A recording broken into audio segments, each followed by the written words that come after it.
Hey guys, Cam here from PhoneDog.com, and for years Apple was rumoured to be working on some kind of wearable piece of technology. But it wasn't until last year where we finally discovered what Apple had up its sleeve. It definitely wasn't the first to the smartwatch market, but is it the best? I've been wearing it for the past couple of weeks, and it's about time I got around to reviewing it.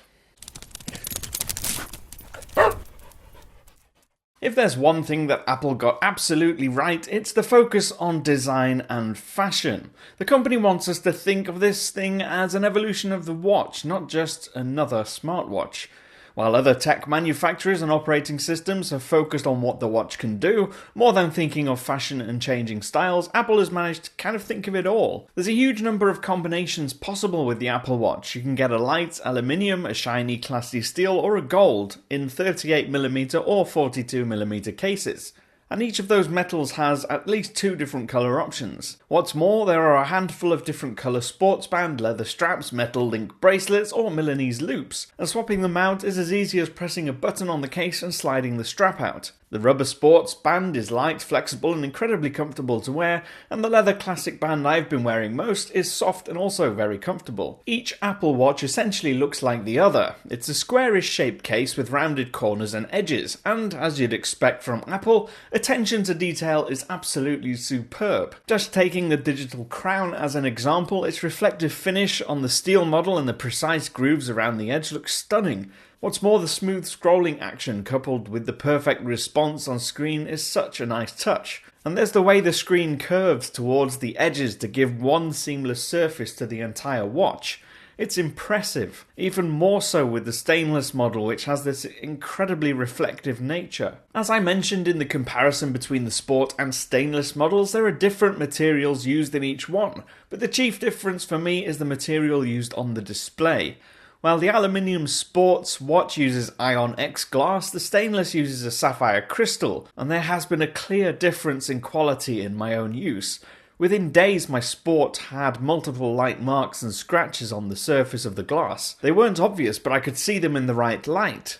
The steel, after more than a week, has no mark whatsoever, not a single one. And while steel might scratch quite easily, it's also easy to repair using cheap metal polish. The stainless model is also heavier and has a reassuring weight that I immediately appreciated as soon as I picked it up. But then we get onto the functions and software and the performance, and it's here I feel Apple really needs to do the most work. For the most part, I like the software. I like the clear distinction between layers. The notifications drop down from the top, and access to useful glance cards is a swipe up from the bottom edge. You get to the home screen of apps by pressing in the digital crown from any app. Press it again to get back to your chosen watch face. Press and hold it and you get Siri. Think of it as your watch's home button. I also really like that I can scroll up and down lists and messages or zoom in and out of maps and photos by scrolling the digital crown on the side. The other button on the side gets you to your favourite contacts, a list controlled by the Apple Watch app on your iPhone. Press and hold the button and you can power off the watch or set it to power reserve. Of course, you can scroll up and down by swiping your finger across the touchscreen display as well, and for the most part it works well. The one part of the touchscreen I still can't get used to after 2 weeks is force touch. Somehow the touch sensors can tell how hard you're pressing the screen. This is the default way to find extra features within watch apps, clearing your notifications or getting to your available watch faces to customize them. The experience of using it is unnerving to me. My finger can sense that I'm not physically pressing anything in, and yet the content and software knows I'm pressing harder or softer.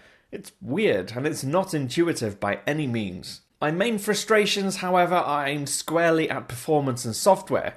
Because all the apps are hosted on the phone, there are delays between launching them and seeing content on the screen, especially if the app needs to access data as well. For instance, loading the Dark Sky weather app to check weather quickly takes a few seconds to load the forecast. It's totally a first world problem, but in an age where smartphones deliver content and data almost instantaneously, it's more than a little irritating. Apple really needs to come up with a way to make this faster. Whether that's boosting the watch's internal components, storing native apps on the watch, or giving it its own access to data somehow, something has to change. At the very least, Apple needs to increase the number of functions it can undertake without needing to be tethered to an iPhone wirelessly. Right now, that list is very limited. My other frustration is the same as with most smartwatches: personalizing notifications. Although you can choose individual apps to silence or let ring, I'd like the ability to rather customize contacts to receive communications from only those I deem important. This could be close friends, family, or important work contacts, for instance. Regardless of how they're communicating with me, I'd like to get that notification, whether it's an email or an SMS. Or a tweet. With the sound on, notifications coming through are generally irritating, but switch them off and you're alerted by a gentle vibration from the Taptic engine built into the watch. It's so much more subtle than the usual vibrator motor you find in other smartphones or watches, and infinitely less annoying. Perhaps the watch's most unique feature is the selection of intimate communication methods you can use between yourself and other Apple Watch owners. You can send tap patterns, draw sketches, or even send your heartbeat. It's a little weird, but equally cool despite being very limited due to the lack of other people with compatible watches. I also found the raise to activate performance to be outstanding. Lift my arm to read the watch and it activates the screen virtually 99% of the time. What's even better, it switches off immediately when I drop my arm again and I'm not looking. The heart sensor and sensors used for counting steps and activity are also very accurate. And if you have an Apple TV, you're going to love using your watch as a remote control. My kids are now convinced I have a magic watch. And as for battery life, I can comfortably get through 2 days of use with a full charge before I need to rest it in its box and attach it to the shiny magnetic charging disc. The Apple Watch is designed to be a companion to the iPhone, not a replacement. It's designed for short, quick glances and interactions. Anything that takes more than a few seconds then is pointless because I may as well just use my iPhone. But it's been an absolute time saver when it comes to replying quickly to text messages, especially from my wife, or setting timers and reminders using Siri. Then we get to the price. It's not cheap. Is it worth it? And for me, choosing the steel model over the sport one was an absolute no-brainer. Like I mentioned before, the durability of the sapphire glass alone has been worthwhile for me because I can't stand having scratches on my watch face. But could I advise someone else to spend hundreds on a device that still has a lot to improve on before it's a must-buy? Probably not. It needs to improve software and performance. In a lot of ways, this feels like a first-generation product, albeit a really ridiculously good-looking one.